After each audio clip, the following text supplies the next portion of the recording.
Hey guys, I'm going to be making a raspberry jam soap today, and this one I'm going to be planning on doing 5 layers of pink soap with a really pretty gold dusting in between. I'm going to be using my longer mold. This holds 20 bars, and do the layers on there. That way I know that all the layers are the same versus doing it in two separate individual molds. So with the colors, I'm going to be blending 2 different pinks together, kind of a raspberry red, raspberry pinkish color, and then adding a little bit of this neon pink in there. The reason why I'm doing this is this color has the tendency to discolor a little bit too yellow, and I have found that sometimes using a little bit of the neon colors, the skin safe neons, that it can help kind of counteract that, because I don't really want to end up with a peach, but if it does happen, it'll be okay, but hopefully that'll help counteract it.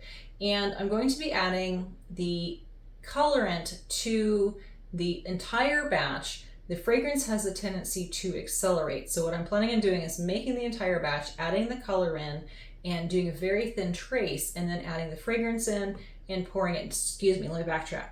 Doing the colors, then dividing it out, so 1/5 at a time, then adding the fragrance in, pour it, do the dusting, and then do the next one. So hopefully it'll set up enough where each layer, and I can move hopefully pretty quickly on that.